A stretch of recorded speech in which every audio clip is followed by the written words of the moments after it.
45 वर्षाची आई मध्यरात्रीच्या सुमारास गाढ झोपेत असताना 18 वर्षाच्या योशितानं प्रियकर यश शितोळेला घरात बोलावलं।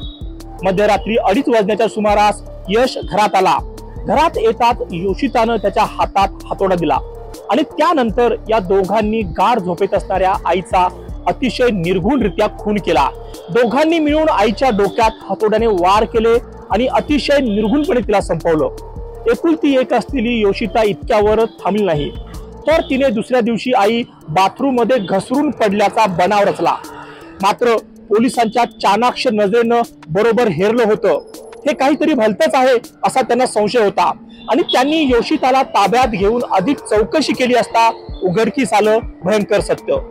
योशितानं आईच्या बँक खात्यातून परस्पररित्या काही लाख रुपये काढले होते आणि हे सर्व केलं होतं तिने प्रियकर यश शितोळेच्या मदतीनं। मात्र आईला हे कळलं तर ती आपल्यावर रागावेल अशी भीती तिला होती आणि या भीतीतूनच त्या दोघांनी मिळून हे भयानक पाऊल उचललं। या संपूर्ण प्रकरणावर पोलिसांनी काय माहिती दिली पाहूयात। खरोखरच ही घटना जी आहे आई आणि मुलीच्या नात्याला काळीमा फासणारी घटना दिसून आलेली आहे। ज्या वेळेला ह्या मुलीने असा बनाव केला होता की आई बाथरूम मध्ये पाय घसरून पडली आणि डोक्याला लागून ती मयत झाली, त्या पद्धतीने आमच्याकडे अकस्मात मयत दाखल झाली आणि ते दाखल झाल्यानंतर आम्हाला संशय वाटला त्या जखमेवरनं की हे काहीतरी वेगळं आहे। म्हणून मग मी तिला बसवलं, तिच्या नातेवाईक तिचे जे आजोबा आणि ते होते आणि ती फक्त या दोघी जणी मायलेकीच इथे राहत होत्या अशी मला माहिती कळाली होती। म्हणून मग मी सगळ्यांना बोलवलं की मला ह्या मुलीवर डाऊट येतो, मला याच्यामध्ये तपास करायचा आहे। तर त्यांनी सांगितलं नाही नाही आमची काही तक्रार नाही, ती तिची एकुलतीच मुलगी आहे, याच्यात आमचा काही संशय नाही आणि आम्हाला तक्रार काही द्यायची नाही।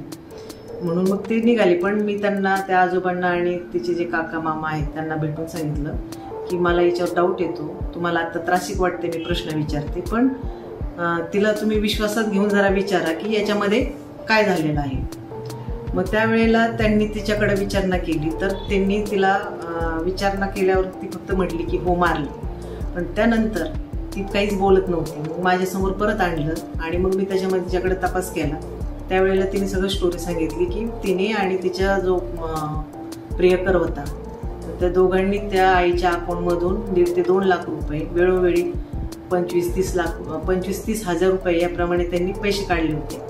आणि 1 तारखेला तिची आई तिला आदल्या दिवशी म्हणाली होती की मी आता बँकेमध्ये पैसे काढायला जाते। त्यावेळेला तिला कळलं की आता आईला कळणार आहे की आपण पैसे काढलेले आहे, म्हणून मग ते दोघांनी प्लॅन केला की आपण हिला मारून टाकायचं।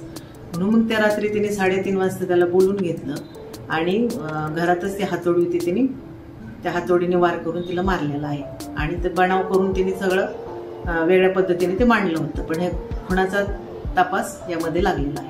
आरोपी अटक केले। योशिता एकुलती एक होती। आई घरातील बाथरूम मध्ये पाय घसरून पडली आणि तिचा मृत्यू झाला असं तिने नातेवाईकांना सांगितलं। नातेवाईकांनीही तिच्या बोलण्यावर विश्वास ठेवला आणि अंत्यसंस्काराची तयारीही केली होती। मात्र पोलिसांना संशय आला आणि योशिताचं हे बिंग उघड पडलं। त्यानंतर पोलिसांनी योशिता आणि तिचा प्रियकर यश शितोळे या दोघांनाही अटक केली।